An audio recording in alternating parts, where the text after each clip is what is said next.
what's up? This is Noah Gray's small group meeting out of West Point Gray, Tuesday nights at 7 p.m. I feel like I'm missing something.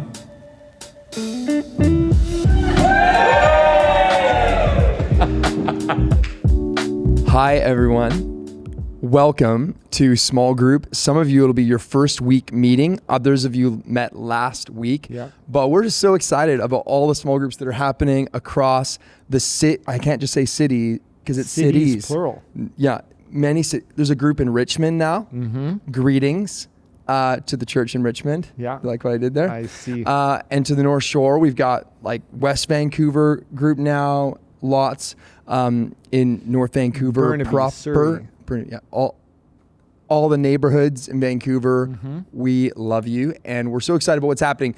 If you are new to small group, you probably know some of this, but each group has a small group pastor who you will probably be aware of who they are, or a small group pastoral couple.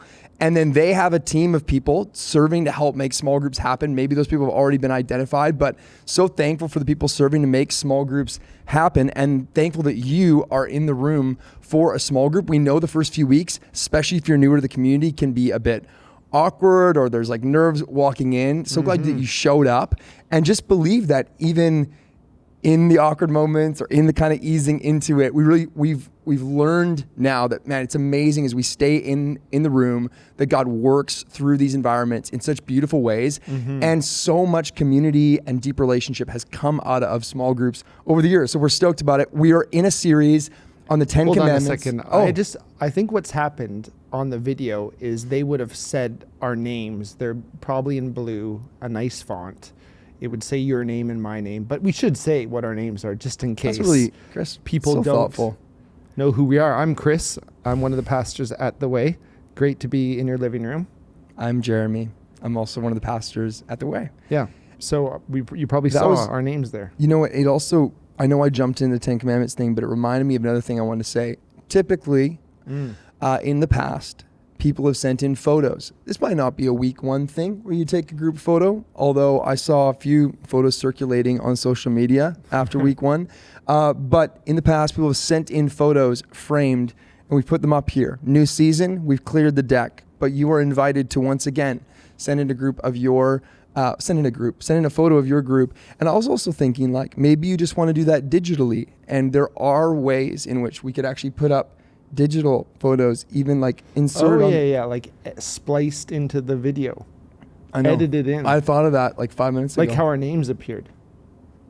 Wow. That'd be So great. that's fun. Anyway, Chris's Corner is a time where we do a bit of recap of the teaching that happened on Sunday. Some of you were able to be there, some weren't. We're going to try to encapsulate it. Chris, you were one of the people that spoke. And why don't you give us a bit of a summary? Yeah, of what I was will. talked This about? is week 2 of the 10 Commandments. Week 1 was an intro, and week 2 is the first of the 10 Commandments. Thou shalt have no other God before me, no other gods before me. And so the message had 3 points, and I'll give it to you really quick. The 3 points were: the first commandment calls us to be loyal to God above all else. We all have a first commandment. This is the second point. We all have a first commandment, whatever our religious beliefs. And third, the first commandment invites us to leave our false gods behind. That was kind of the structure of the message. And so I just want to remind you really quick of some of the things we talked about. And so the first of the points, the first commandment invites us or calls us to be loyal to God above all else. It's important to get the context for the 10 Commandments. Right. God has rescued Israel out of slavery in Egypt. And part of that story involves these 10 plagues. And really those 10 plagues are God waging war against the false gods of Egypt. And I quoted Jen Wilkins, who's a pastor and theologian, and she points out like the Egyptian gods governing fertility, crops, livestock, health are all shown in the plagues to be impotent before the mighty outstretched arm of Israel's God. And so you have this narrative. By the time you get to the 10 Commandments, God's established himself as supreme above all other rivals and deities, and commands Israel to have no other gods before him or in his presence, or no other gods between him and his people. And so that was the first point. It makes me think maybe you haven't been in a church setting much, but for many of you, you've been in church settings where we sing together. And one of the things we sing a lot in church is like, you're the name above all other names. Right. Or there's, no other name above you. And this is a bit of what God is making clear in that story. And so I often think about that when we sing a line like that, like you're the name above every name. And that's what Yahweh is proving. Like there's no one greater than him. Or there's that song, Jesus over everything. Same idea. Same idea. We could Yeah. go for a while probably on the songs I bet on that Sunday highlight. we sung songs on those themes. There's a very good chance. Here's the second point. I'm going to read a quote in this point, and this is going to be a rare occasion, just if you're wondering. But the second point is we all have a first commandment. And what I mean by that is we all worship. And I know we resist like blanket statements, Right. Often rightly so, but this one does blanket all of humanity. We all have a first commandment. We've all pledged ultimate allegiance to someone or something. And it's like we're created to worship and we can't help ourselves. And even for some of us in the rooms or in our community at large, like some of us are considering faith, Right. whether or not we believe this stuff. Some of us honestly are considering whether or not we'll walk away from this stuff. And wherever you're at in the journey, you're so welcome on Sundays and in small groups, all your questions, all your doubts. It's all welcome sincerely. Even if you think what we just said was crazy, you're welcome. But one thing I'd like us to consider is that the only thing we cannot walk away from is worship. That the human heart, like nature, abhors a vacuum. And if we don't worship God, we will worship something else in God's place. We're going to ascribe worth to someone or something and devote ourselves to it.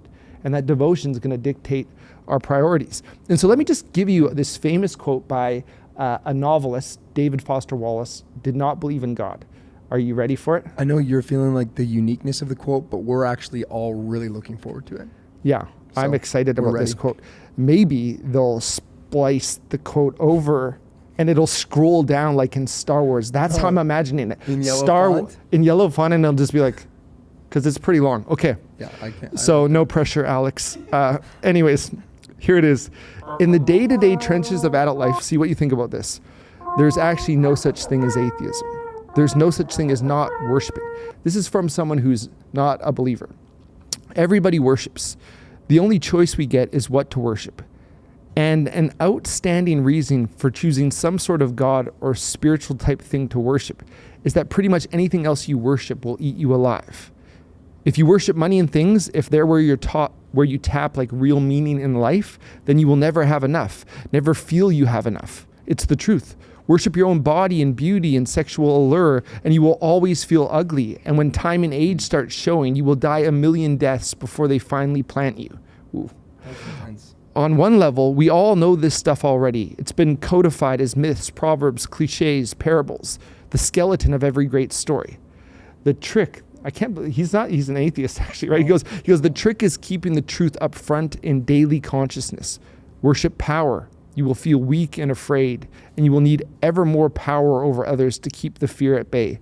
Worship your intellect, being seen as smart. You will end up feeling stupid, a fraud, always on the verge of being found out, and so on. And the point he's making there is actually we all have a commandment, and compellingly he's saying if it's something other than God, if it's a created thing put in the place of God, it can eat us alive. And so that was the second movement of the message. I'll give you the last one. Yeah.